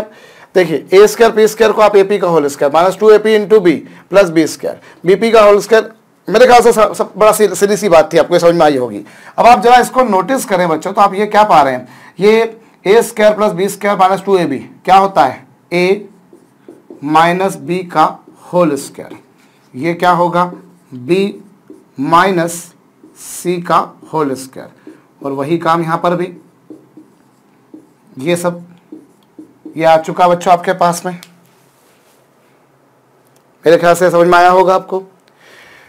हमने पहले इस पी स्क्वायर का अंदर मल्टीप्लाई कर दिया, इस पी का अंदर मल्टीप्लाई कर दिया, उसके बाद में बच्चों इस तरह से कुछ लिख दिया। होप बड़ी सीधी सी बात है। और फिर ये क्या बन गया, a square plus b square minus 2ab, a square plus b square minus 2ab, a square plus b square minus 2ab, ये आ चुका बच्चों। ये आपके पास बन गया। अब आपको ये गिवन है बच्चों ए बी सी और डी, ये सभी के सभी क्या हैं? Real numbers. ये सभी के सभी बच्चों रियल नंबर्स हैं, और अगर ये सभी के सभी रियल नंबर्स हैं तो रियल नंबर का जो स्क्वायर होता है बच्चों वो कभी भी नेगेटिव नहीं होता। हो सकता है कि एपी माइनस बी की वैल्यू 1 मिनट के लिए नेगेटिव हो, मान लीजिए कि एपी माइनस बी की वैल्यू नेगेटिव है, मान लिया एपी माइनस बी नेगेटिव है, लेकिन जब स्क्वायर कर दोगे तो वो पॉजिटिव हो जाएगा। जब स्क्वायर कर दोगे तो पॉजिटिव हो जाएगा। मे बी कि बीपी माइनस सी की वैल्यू नेगेटिव हो, लेकिन on squaring it will become positive, on squaring it will become positive. तो बच्चों ये भी एक पॉजिटिव नंबर है, ये भी एक पॉजिटिव नंबर है, ये भी एक पॉजिटिव नंबर है, because it has already been mentioned that a b c and d and p are real numbers. अब अगर ये रियल नंबर्स हैं भाई, अगर ये रियल नंबर्स हैं तो इसका मतलब क्या हुआ कि भाई ये हो सकता है कि ये जो डिफरेंस है वो नेगेटिव हो सकता है, लेकिन स्क्वायर करने पर पॉजिटिव, स्क्वायर करने पर पॉजिटिव, स्क्वायर करने पर पॉजिटिव, मतलब ये 3 पॉजिटिव नंबर्स हैं। और 3 पॉजिटिव नंबर्स का सम, कैन यू एवर एक्सपेक्ट कि 3 पॉजिटिव नंबर्स का सम नेगेटिव आएगा? ये एक पॉजिटिव नंबर है, ये एक पॉजिटिव नंबर है, ये एक पॉजिटिव नंबर है, क्या 3 पॉजिटिव नंबर्स का सम नेगेटिव आ सकता है? कतई नहीं आ सकता। 3 पॉजिटिव नंबर्स का सम नेगेटिव नहीं आ सकता। हद से हद अगर हो सकता है तो वो ये हो सकता है कि जो तीनों नंबर्स हैं इन सब का सम कितना हो जाए? 0। 3 पॉजिटिव नंबर्स हैं, उन सबका सम कभी भी नेगेटिव नहीं हो सकता। 3 पॉजिटिव नंबर्स को जोड़ के आप कैसे नेगेटिव लाओगे? कोई भी आप 3 पॉजिटिव नंबर इमेजिन कर लो, नहीं हो सकता। उनका सम 0 हो सकता है, और वो 0 भी कब हो सकता है? जब वो तीनों 0 हों। क्योंकि आप इमेजिन कीजिए, एक नंबर 3 है, एक नंबर 5 है, आप इन सबका सम 0 कब ला पाओगे? जब तीनों 0 हों। जिन 3 नंबर्स को आपने जोड़ा है उन 3 नंबर्स की अगर वैल्यू 0 है तभी जाकर उनका सम 0 होगा, अदरवाइज उन तीनों में से कोई एक भी नॉन 0 हो गया, उन तीनों में से कोई एक भी नॉन 0 हो गया, हाउ यू कैन से कि उनका सम 0 आएगा? उन 3 में से कोई भी अगर एक नॉन 0 हो गया बेटा तो उनका सम 0 नहीं आ सकता। उन सबका सम 0 तभी आएगा जब वो तीनों खुद 0 हों। क्योंकि अगर मान लीजिए, भाई मैंने माना ये नेगेटिव हो सकता है, एग्री, पर बात ये नहीं ना कि केवल एपी माइनस बी लिखा है, यहां पे केवल एपी माइनस बी नहीं लिखा है, यहां पर एपी माइनस बी का स्क्वायर लिखा है, यहां पे केवल बीपी माइनस सी नहीं लिखा, बीपी माइनस सी का स्क्वायर लिखा है, यहां पे केवल सीपी माइनस डी नहीं लिखा बच्चों, यहां पर सीपी माइनस डी का स्क्वायर लिखा है, और ये पॉजिटिव, ये पॉजिटिव, ये पॉजिटिव, इन तीनों का सम 0 से कम तो हो ही नहीं सकता। अगर किसी बात की संभावना है तो वो सिर्फ इसी बात की संभावना बच्चों की तीनों की वैल्यू 0 हो। अगर ये भी 0 है, ये भी 0 है, ये भी 0 है, तो ही सम 0 हो सकता। भाई ये तो उन्होंने गिवन है ना कि ये जो ये है ये 0 या 0 से कम है, ये तो उन्होंने बोला है, ये मैंने अपने मर्जी से नहीं माना है, ये उन्होंने बोला है। ये प्रॉब्लम बनाने वाले ने मुझे बोला है, क्या बोला है कि साहब जो ये है ये 0 या 0 से कम है। अब 0 से कम तो हो नहीं सकता, मैं बिल्कुल तय हूं कि जो उसने जो मुझे बोला मैं लपड़ मार दूं मुझे मिल जाए, तो साहब 0 से कम हो ही नहीं सकता। हो सकता है तो एक ही बात कि वो सम क्या हो? 0। वो कब होगा? जब ये भी 0 हो, ये भी 0 हो, और ये भी क्या हो? 0। मतलब एक ही बात की संभावना है। भाई ये तो हो नहीं सकता, अगर हो सकता है तो सिर्फ यही बात हो सकती है, और वो तब होगी जब बच्चों AP माइनस बी की वैल्यू 0 हो, जब बच्चों BP माइनस सी की वैल्यू 0 हो, जब बच्चों CP माइनस डी की वैल्यू 0 हो। और इसका मतलब P की वैल्यू क्या हो? B/A, और इसका मतलब क्या? P की वैल्यू क्या हो? C/B, और इसका मतलब क्या? P की वैल्यू क्या हो बच्चों? D/C। होप आपको ये बात खोपड़ी में आई है बच्चों। ये तीनों का सम 0 तब होगा जब तीनों 0 हो, और अगर तीनों 0 हैं, अगर ये तीनों 0 हैं, ये भी 0 है, ये भी 0 है, ये भी 0 है, तो P की वैल्यू B/AI, P की वैल्यू, एक मिनट, P की वैल्यू C/BI, P की वैल्यू D/CI। अब चूंकि तीनों ही P है, पहला भी P है, दूसरा भी P है, तीसरा भी P है, तो आप देखिए B और A बराबर क्या आया बच्चों? C/B इज इक्वल टू क्या आया? D/C। और अगर किसी प्रोग्रेशन में 2 सक्सेसिव टर्म्स का रेशो कांस्टेंट आता है बच्चों, जो रेशो B और A का वही C और B का और वही D और C का, and if the ratio of 2 successive terms is found to be constant, irrelevant कि आपने कौन से 2 सक्सेसिव टर्म्स का रेशो लिया है, अगर वो कांस्टेंट आता है, as you can see all these are equal to a constant number P, so I can say the given progression is a GP। Hope आपको ये बात समझ में आई है। I can say the given progression is a GP। मेरे ख्याल से ये आपको समझ में आया होगा बच्चों। देखिए आपको यहाँ पे प्रूव करना था कि ये जीपी है, आपने ऐसा लिखा, उसको ऐसा लिखा, उसको ऐसा लिखा, तीनों का सम जीरो से, उन्होंने वो प्रॉब्लम बनाने वाला बोल रहा है कि जीरो है, जीरो से कम है। जीरो से कम तो नहीं हो सकता क्योंकि ये तीनों पॉजिटिव हैं भाई। हो सकता था ये नेगेटिव हो, ये भी नेगेटिव हो, ये भी नेगेटिव, तीनों नेगेटिव हो। अगर नेगेटिव नंबर्स को ऐड करता तो बच्चों ऑफकोर्स उनका सम नेगेटिव आता, लेकिन मैं तो स्क्वायर कर रहा हूं और रियल नंबर का स्क्वायर हमेशा पॉजिटिव होता है, तो वो कभी पॉसिबल नहीं है। पॉसिबल अगर किसी बात की है तो पॉसिबिलिटी अगर किसी बात की है तो वो है साहब कि उसका सम क्या हो, जीरो। उसका सम जो है बच्चों वो जीरो हो, और सम जीरो होगा तब जब तीनों की वैल्यू जीरो हो, मतलब पी की वैल्यू ये, पी की वैल्यू ये और पी की वैल्यू ही यही आएगी। मेरे ख्याल से आपको ये समझ में आया होगा। और चूंकि तीनों बी और ए का जो रेशो वही डी और सी का वही सी और बी का है, इसलिए जीपी होगा बच्चों। हो पाए ये बात खोपड़ी में आई है, इसे जरूर नोट डाउन कर लीजिएगा। एक और प्रॉब्लम लिखिएगा बच्चों कि किसी जीपी का फर्स्ट टर्म है a, first term of a GP is a and its last term is l, या यूं कर लीजिए कि first term of a GP is a, its nth term is l and product of all terms is P. First term of a GP is A, its nth term is L and product of all terms is P. Then prove that P square is equals to A into L to the power n. हो problem मैंने सही लिखी, एक बार जरूर से बच्चों इसे कीजिए, वीडियो को पॉज करके कीजिएगा। देखिए एक जीपी का फर्स्ट टर्म क्या दे रखा है आपको, ए। एक जीपी का फर्स्ट टर्म आपको दे रखा है ए और उस जीपी का लास्ट टर्म आपको दे रखा है एल। मैंने मान लिया लेट अस सपोज उसका जो कॉमन रेशो है वो है आर, तो इसका जो nth टर्म होगा वो होगा ए आर की पावर n-1, यही होगा। और उसकी वैल्यू गिवन है ऑलरेडी, प्रॉब्लम बनाने वाले ने बोल रखी है फर्स्ट टर्म ए है, तो वो तो वैसा का वैसे ही हो गया। और कॉमन रेशो मैंने आर सपोज कर लिया, एन टर्म ए आर की पावर n-1 वो ये होगा। इससे मेरे पास में आर की पावर n-1 की वैल्यू एल अपॉन ए आई, एल अपॉन ए आ गई, ये आ गया बच्चों। अभी मैं एक काम करता हूं, इसको अपनी जगह पर छोड़ देता हूं, इसको इक्वेशन नंबर 1 मान लेता हूं। अब ये बोला है कि इन n टर्म्स का प्रोडक्ट, मतलब first term, second term, third term और ये nth टर्म, इन सब का प्रोडक्ट P है। ये मुझे गिवन है, मैंने अपने मर्जी से नहीं माना है भाई, मैंने अपने मर्जी से सिर्फ कॉमन रेशो माना है जिसकी वैल्यू यहाँ से आ भी जाएगी। मैंने इन सब का प्रोडक्ट लिया, first term, second, third, fourth, fifth, nth term लिया। अब इन सबको जब मल्टीप्लाई करोगे तो a to the power n और r की पावर क्या होगी बच्चों, 1 + 2 + 3 अप टू क्या बच्चों n-1, ये आपके पास में आ जाएगा। भाई बेस सेम होता है तो पावर्स ऐड होती हैं, बड़ी सीधी सी बात है। जब बेस सेम होता है तो पावर्स ऐड होती हैं, तो मैंने पावर्स को ऐड कर दिया, ये लीजिए। और ये क्या गिवन है बच्चों, P। अब देखिए ये तो a to the power n तो अपनी जगह पर है, और ये जो आपके पास में सम आ रहा है बच्चों, इसे आप निकाल सकते हो। ये एक 1 + 2 + 3 अप टू n-1, ये एक AP बन रही है और AP के n टर्म्स का सम का फार्मूला आपके पास में है बच्चों। ये एक AP बन रही है और इसके सम भी निकाल ही लेते हैं, एक काम करते हैं चलिए। 1 + 2 + 3 अप टू कहाँ तक, n-1 तक।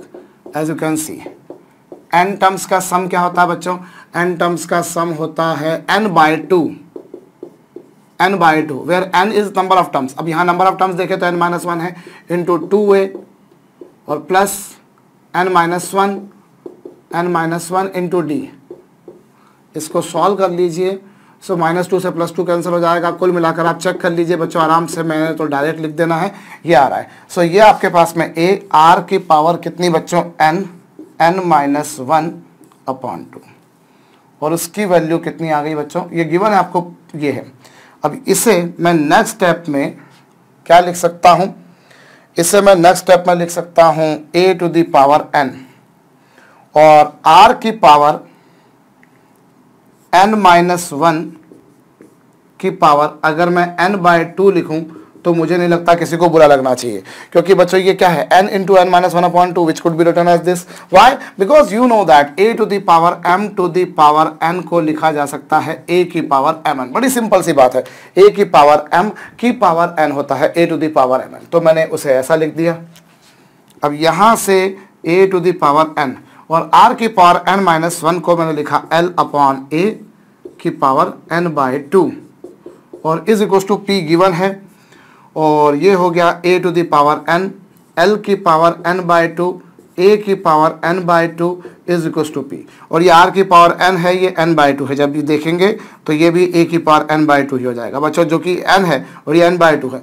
और न्यूमरेटर में जब n में से n/2 को ले जाएंगे माइनस करेंगे तो n/2 आ जाएगा, तो a to the power n/2 और l की पावर भी n/2 is equal to p और इसे आप नेक्स्ट स्टेप में लिख सकते हैं a l की power n/2 is equal to p। यदि आप दोनों बाजू स्क्वायर कर देते हैं बच्चों तो a l की पावर n बचेगा और यहाँ पर p स्क्वायर, और यही मेरे को प्रूव करना था। मैं एक बार फिर से आपको समझा देता हूं बच्चों। आपसे क्या बोला है, आपसे क्या बोला है कि किसी जीपी का फर्स्ट टर्म है a, nth टर्म है l और उसके सभी n टर्म्स का प्रोडक्ट है p। आपको प्रूव करना है। ये मैंने कॉमन रेशो अपने मर्जी से मान लिया n टर्म जो होगा बच्चों वो ये होगा। अब यहां से हमारे पास ये आ गया, इसे क्वेश्चन नंबर 1 नाम दे दिया। अब इन सभी टर्म्स का मुझे प्रोडक्ट गिवन है, first second third fourth up to this. A को कितने टर्म्स लिए आपने, n टर्म्स लिए, तो how many times n has been multiplied, n times. But r की वैल्यू कहां से शुरू हो रही है, 1 2 3 से लेकर n-1 तक। और जब आप ये देखें तो ये n-1 नंबर्स हैं, तो इनका सम क्या होगा, a की पावर n और r की पावर कितनी हो जाएगी बच्चों ये 1 + 2 + 3 अप टू n-1 जो है this is nothing but an AP और एक AP के n टर्म्स का सम होता है n/2, जबकि n होता है नंबर ऑफ टर्म्स और यहाँ पर नंबर ऑफ टर्म्स देखिए n-1 थे, तो n/2 2 × a प्लस n-1, जबकि n की वैल्यू n-1 है -d n-1 -d। अभी n का काम कौन कर रहा था, पूरा n-1। बड़ी सीधी सी बात है, मेरे ख्याल से समझ में आई होगी, पर चूंकि कुछ लोगों को नहीं आती इसलिए मैं 2 बार समझाया दिया करता हूँ। सो यहाँ आपके पास में बच्चों ये तो कैंसिल हो जाएगा और ये बचेगा पूरा n, ये पूरा सिंप्लीफाई करने पर n बचेगा और n-1 यहाँ पर था। अब जो ये आपके पास आया था ये मैंने रफ वर्क में आपको सिर्फ समझाने के लिए बताया है। अब इसके बाद में जो आपके पास में था तो इसे मैं नेक्स्ट स्टेप में ये लिख सकता हूँ, क्योंकि a की पावर n को मैं a की पावर mn, तो a की पावर mn को अगर मैं ये लिख दूँ तो कोई बुरी वाली बात नहीं बचा रहा है। r की पावर n-1 की वैल्यू मैं नेक्स्ट स्टेप में यहाँ से रखता हूँ और ये इधर a की पावर n है और यहाँ n/2 है, तो न्यूमरेटर में जाने पर n में से n/2 जाएगा तो बच्चों n/2 बचेगा। तो ये कुछ आएगा, मेरे ख्याल से सभी को समझ में आया होगा। इसे जरूर जरूर जरूर बच्चों नोट डाउन कर लीजिएगा। ये लीजिए मैं साइड में खड़ा हूं। एक सम और लिखिएगा बच्चों की if a b c are in GP, यदि बच्चों a b और c काहे में है, GP में है, then prove that a² plus AB plus B² upon AB plus BC plus CA is equal to B plus C upon A plus B। Hope मैंने problem सही लिखी है। एक बार बच्चों इसे प्रूव करने की कोशिश कीजिए कि if A B C are in GP, और तो आपको ये प्रूव करना, मेरे ख्याल से एक बार वेरीफाई कर लीजिएगा बच्चों, ये होगा या फिर ये होगा, इन दोनों में से कोई एक चीज प्रूव होनी चाहिए। मेरे ख्याल से जो बाद में मैंने लिखा है वो सही है, चेक कीजिए एक बार। a² plus AB plus B² को आपको प्रूव करना है। ये जो आप बस सिंपल सी बात है, प्रॉब्लम आपको गिवन है बच्चों, ABC are in GP, ABC are in GP। Video को रोक करके कीजिए। देखिए अभी ABC ये GP में है, मतलब जो रेशो A और B का वही रेशो B और C का है, यही हुआ। सो लेट भाई ये गिवन है A B C are in GP, so let B is equal to AR और C is equal to AR²। भाई B इक्वल टू AR और C इक्वल टू AR² होने का है। B बराबर AR और C बराबर AR² होगा साहब। तो क्यों, क्योंकि उससे A B मतलब AR और C यानी AR² काहे में हो गए, GP में। चलिए अब जो प्रूव करना है बच्चों, आप उसके LHS लीजिए। आप उसके LHS लेंगे A² प्लस A और B की वैल्यू AR और C B की वैल्यू वापस से AR, और यहां पर A इंटू B यानी AR, फिर B की वैल्यू AR और C की वैल्यू AR²। फिर सी की value A R square into ए। भाई जो आपको प्रूव करना था आपने उसकी LHS ली, आपने जो प्रूव करना था आपने उसकी LHS ली, a square plus a into b plus b square, a into a r, b की वैल्यू ए आर, सी की वैल्यू ए आर स्क्वायर। और ये अब आप इसको आराम से हल कर लीजिए बच्चों, मैं थोड़ा सा डायरेक्ट जा रहा हूं। ए स्क्वायर आप कॉमन निकाल के कैंसिल कर देंगे, न्यूमरेटर बचेगा 1 प्लस आर स्क्वायर। और रही बात बच्चों डिनोमिनेटर की, तो डिनोमिनेटर बचेगा आर कॉमन निकाल दीजिए तो बचेगा 1 plus r square plus r. आराम से बिल्कुल इत्मीनान से आप कर लीजिए, कोई लोचे वाली बात नहीं, कोई टेंशन वाली बात नहीं है। आप न्यूमरेटर में से ए स्क्वायर कॉमन निकालिए, डिनोमिनेटर में से ए स्क्वायर आर निकाल लेंगे, न्यूमरेटर में से ए स्क्वायर और डिनोमिनेटर में से ए स्क्वायर आर, यह अब कैंसिल हो जाएगा बच्चों। और LHS की वैल्यू फाइनली 1/r आएगी। और RHS अगर आप देखें तो RHS क्या आएगा, मैंने आपसे जैसा कहा था कि इन दोनों में से कोई एक चीज प्रूव हो पाएगी बच्चों। मैंने को थोड़ी सी प्रॉब्लम में धुंधला सा कभी कभार कुछ सोच पाता हूं, कई बार बिल्कुल करेक्ट सोच लेता हूं। आप सेकंड वाले को ही लेके करिए बच्चों। ये तो आपने LHS लिया, अभी RHS लीजिए। RHS में क्या होगा, a plus b upon b plus c, ये होगा यस। अब a प्लस बी आर मतलब ए आर, और b मतलब एक सेकंड, b मतलब ए आर, c मतलब ए आर स्क्वायर। न्यूमरेटर में से a कॉमन निकाल दीजिए, डिनोमिनेटर में से r कॉमन निकाल दीजिए, तो न्यूमरेटर में से a कॉमन निकालेंगे 1/r बचेगा, डिनोमिनेटर में से ar कॉमन निकाल देंगे तो 1/r। अभी इसको सिंप्लीफाई कीजिए, ये खाट और फाइनली वही आ रहा है जो LHS में आ रहा था। RHS 1/r, LHS 1/r, दोनों की वैल्यू सेम है, दोनों की वैल्यू सेम मतलब प्रूव हो चुका। ऐसे कई सारी प्रॉब्लम्स बनाई जा सकती है बच्चों। जब भी इस तरह की प्रॉब्लम बनती है कि ए बी सी जीपी में है या a b c d GP में है, तो आप तो सिंपल सी काम है बच्चों की बी को ए आर मान लो, सी को ए आर स्क्वायर मान लो, और अगर ऐसे डी भी होता तो उसे ए आर क्यूब मान लेते। भाई बी को आपने ए आर मान लिया, सी को ए आर स्क्वायर, डी को ए आर क्यूब वगैरह वगैरह, ऐसी कई सारी प्रॉब्लम्स बनाई जा सकती है। बड़ा सिंपल सा काम होगा बच्चों। जब भी आपको प्रूव करना है LHS RHS को अलग अलग लेके भी कर सकते हो सकता है कि आप एक ही बार में कर दो, आप RHS LHS को अलग अलग ना लेके करें। हालांकि हम लोग जीपी के आगे चल के प्रॉपर्टीज पढ़ेंगे, उन प्रॉपर्टीज के तहत भी इस तरह की प्रॉब्लम्स को प्रूव किया जा सकता है। बट चूंकि ये जीपी के बेसिक आइडिया पर ही बेस्ड, इसलिए मैंने यहाँ पे करा दिया। होप आपको ये बात समझ में आई भी होगी, तो इसे जरूर जरूर जरूर से बच्चों नोट डाउन कर लीजिएगा। मैं अगली प्रॉब्लम आपको दे रहा हूं। अगली प्रॉब्लम यह है साहब कि आपको गिवन है if a minus b p upon a plus b p is equal to b minus c p upon b plus c p is equal to c minus d p upon c plus d p. Prove that a b c d are in GP. Video को रोक करके कीजिए। Prove that a b c and d are in GP. जरा video को रोक करके बच्चों खुद से कीजिएगा। करें, देखिए आपको जो गिवन है बच्चों, एक काम करते हैं हम लोग। हमें क्या बोला है कि ये गिवन है और हमें प्रूव करना है कि a b c d GP में है। तो हम ऐसा कुछ करें बच्चों कि हम इन दोनों को एक बार साथ में लेके चल लेते हैं, देख लेते हैं चलिए कुछ हो पाता है या नहीं। जब मैं इन दोनों को साथ में लेता हूं और क्रॉस मल्टीप्लाई करता हूं तो b plus c p into a minus b p is equal to b minus c p into क्या a प्लस बी पी। चलो साहब मैंने इन दोनों का मल्टीप्लाई करा, b plus c p into a minus b p is equal to a plus b p into b minus c p. मैंने multiply कर दिया एंड मल्टीप्लाई कर देने के बाद में मल्टीप्लाई तो अब करूंगा मैं असली, अगर देखा जाए तो a b minus b square p plus a c p minus b c p square. RHS पे देखा जाए क्या हो रहा है, a b plus b square p minus a c into p और minus b c into p square. बच्चों आपको तीन इक्वल दे रखे थे, मैंने इन दो को इक्वल ले लिया और इनका क्रॉस मल्टीप्लाई भी कर लिया लगे हैं। तो अभी ए बी से ए बी कैंसल हो जाता है और ये भी कैंसल हो जाता है बच्चों। और अब जो नेक्स्ट आपके पास में बचा वो क्या बचा, minus b square p plus a c into p, और आर एच एस पर क्या बच्चों, b square p minus a c into p. अभी एक काम करिए, इस माइनस, अभी यहां पर पी को भी कॉमन निकाल के कैंसिल कर दीजिए, कैंसिल कर दिया।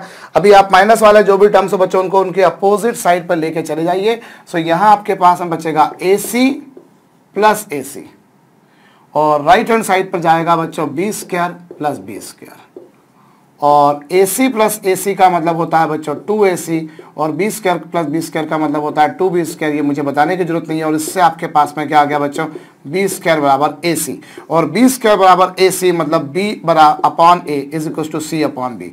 अरे सिंपल सी बात है बच्चों, बी स्क्वायर, मैं चलिए एक और स्टेप लिख देता हूं आपके लिए भाई, बी स्क्वायर बराबर ए सी, तो मैं उससे लिख सकता हूं बी इंटू बी बराबर a into c. Now dividing both sides by AB, dividing both sides by AB। यदि मैं दोनों साइड्स को AB से डिवाइड करूंगा तो इसे AB से डिवाइड करूंगा तो ये आ जाएगा B अपॉन A, और इसे AB से डिवाइड करूंगा तो आ जाएगा C अपॉन B। और जो रेशो B और A का अगर वही रेशो C और B का आ रहा बाबा, तो कहना बनता है ना ये तीनों कायम है, ये कायम है जीपी में। जो रेशो बी और ए का है वही रेशो सी और बी का आ रहा है। अब अगर दो सक्सेसिव टर्म्स का रेशो कांस्टेंट आता तो वो जीपी में होते हैं बच्चों, और जिस तरह से आपने इसमें किया ठीक ऐसे ही अगर आप इसको करेंगे तो आप पाएंगे बच्चों कि d upon c is equal to कितना बच्चों, सी अपॉन बी। जब मैंने इन दोनों को किया इक्वल और क्रॉस मल्टीप्लाई करा, जो आप देख रहे हैं यहाँ पर, तो आपको मिला ये। और जब आप इन दोनों को करेंगे तो आप पाएंगे बच्चों d upon c equal to c upon b, और इसे मैं इक्वेशन नंबर 1 नाम देता हूँ, इसे मैं इक्वेशन नंबर 2 नाम दे देता हूँ। और मैं क्या पाऊंगा कि b अपॉन ए बराबर c upon b is equal to d upon c, और जो रेशो ए और बी का वही बी और सी का, वही रेशो डी और सी का। और ऐसा अगर होता है कि कोई भी दो सक्सेसिव टर्म्स का रेशो कांस्टेंट है, सो वो और कुछ नहीं, वो एक जीपी होती है। क्या होती है, जीपी। भाई जो रेशो बी और ए का वही रेशो सी और बी का, और वही रेशो किसका बच्चों, डी और सी का। सो अगर ऐसा कुछ बनता है तो वो क्या बनेगी, जीपी। तो इस तरीके से हम लोग प्रूव कर सकते हैं साहब कि ये कायम है जीपी में। हमारे पास में बच्चों इस प्रॉब्लम को प्रूव करने का और भी तरीका था, पर मेरे ख्याल से ये सफिशिएंट इनफ है। तो नोट डाउन कर लीजिएगा बच्चों, मैं बीच में खड़ा हूं, दोनों बाजू का आपको लिखा हुआ नजर आ रहा है। एक प्रॉब्लम और करते हैं बच्चों। चलिए, किसी जीपी का बच्चों हमें m प्लस nth टर्म दे रखा है। If m plus nth term of a GP is p and m minus nth term of a GP is q, if m plus n term of a GP is P and m minus n term of the GP is Q, find mth term and nth term of that GP। Video को रोक करके कीजिए बच्चों। देखिए, एक GP का आपको m plus n term दे रखा और m माइनस n टर्म दे रखा है। सो मैं मान लेता हूं साहब की let first term is a and common ratio is r। मैंने मान लिया, मैंने माना कि जीपी का फर्स्ट टर्म ए है और कॉमन रेशो आर है, मान लिया। चलिए साहब, मैंने मान लिया कि उस जीपी का फर्स्ट टर्म ए है, कॉमन रेशो आर है। सो उसका m प्लस nth टर्म क्या होगा, उसका m प्लस n टर्म होगा a r की पावर n माइनस 1।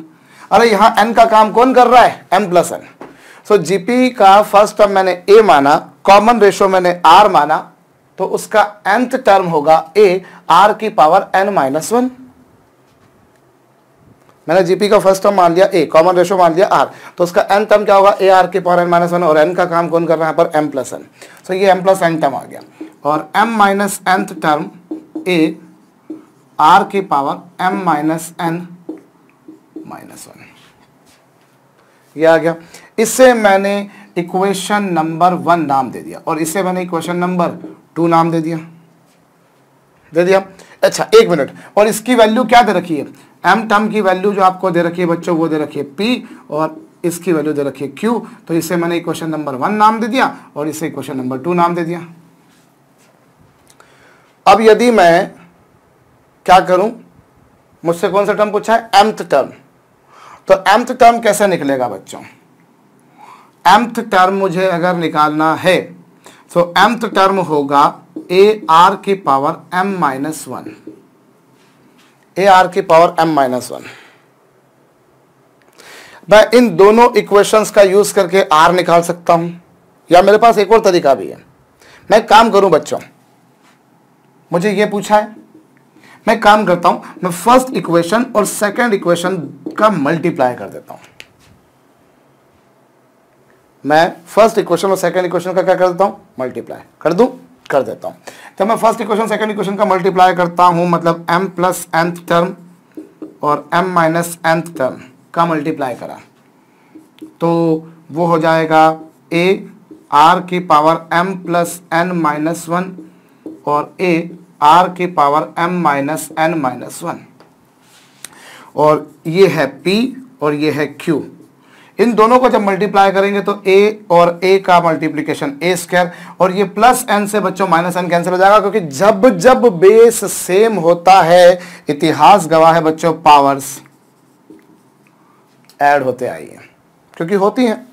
तो ये आएगा आपके पास में, और इसे आप लिख सकते हैं PQ, और ये क्या हो जाएगा AR की पावर m-1 की पावर 2, और इसका स्क्वायर रूट ले लें बच्चों तो ये हो जाएगा रूट PQ, और ये हो जाएगा बच्चों AR की पावर m-1 और रूट PQ, तो रूट PQ ही है। और ये यदि आप ध्यान दें बच्चों तो ये और कुछ नहीं, ये mth टर्म है, this is nothing but mth term. आ रहा है? अरे भैया आपको m प्लस nth टर्म दे रखा है जीपी का, आपको एक जीपी का mth टर्म दे रखा है, एक जीपी का आपको nth टर्म दे रखा है, तो mth टर्म आपको m प्लस n टर्म दे रखा है और m माइनस n टर्म दे रखा है, और m तो और nth टर्म पूछा है, तो m प्लस n टर्म की वैल्यू आपने a मान लिया, फर्स्ट टर्म कॉमन रेशियो ये मान लिया, m प्लस n टर्म की वैल्यू ये होगी, m माइनस n टर्म की वैल्यू ये होगी।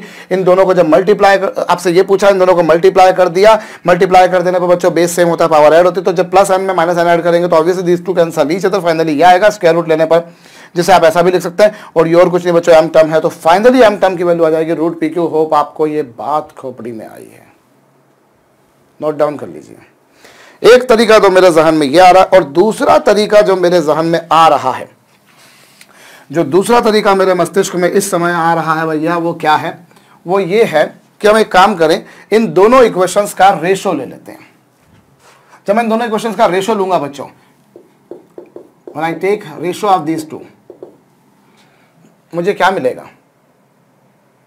a से a तो कैंसिल हो जाएगा, और m से m भी कैंसिल, 1 से 1 भी कैंसिल, और इस तरीके से आप रेशो लेके देख लीजिए बच्चों, a से a कैंसिल हो गया, डायरेक्ट लिख दूं मैं, r की पावर 2n की वैल्यू आएगी बच्चों p upon q।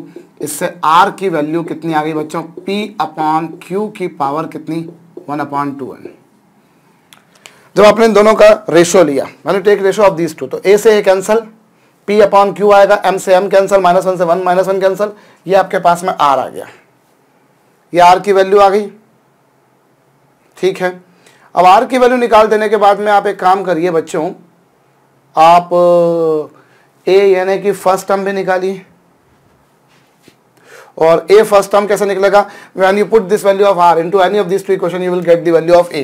so let me put this value of r into equation number 1 so that I get बच्चों a, और r मतलब p अपॉन q की पावर 1 अपॉन 2n है, और इस पूरे की वैल्यू कितनी, m plus n minus 1 is equal to p, so that a की वैल्यू कितनी आएगी, p इंटू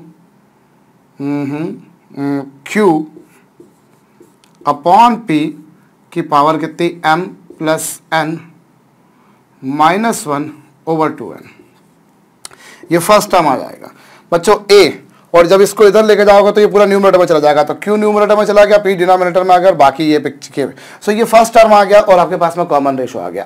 अब आपका काम सिंपल है, अब आपको कौन सा टर्म निकालना है, you want to find out mth term, तो m टर्म होगा a r की पावर m-1, और a की वैल्यू है p q अपॉन p की power m plus n minus 1 upon 2n, ये तो हो गया a, और r की वैल्यू कितनी, r की वैल्यू है p अपॉन q की पावर कितनी बच्चों 2n, p अपॉन q की पावर कितनी 2n। तो ये आपके पास में है और p अपॉन q की पावर 2n मेरे ख्याल से आपको समझ में आया होगा। ये नोट डाउन जरूर कर लीजिएगा बच्चों। और जिसे मैं अगली स्टेप में क्या देख सकता हूं, मैं कौन सा टर्म निकालना जा रहा हूं, मैं m टर्म निकालने जा रहा हूं। तो mth टर्म है बच्चों p, और ये आपके पास में जो है इससे आप एज इट इज लिख लीजिए जैसा था, उसको कोई छेड़खानी नहीं करता। q अपॉन p की पावर कितनी m plus n minus 1 over 2n, और जिससे नेक्स्ट, और ये q upon p upon q की पावर 2n है, तो इससे मैं यदि q अपॉन p की पावर 1/2n लिखूं तो मुझे नहीं लगता कि किसी को कोई ऑब्जेक्शन होना चाहिए, बिकॉज जब बेस सेम होता है तो पावर्स ऐड होती हैं।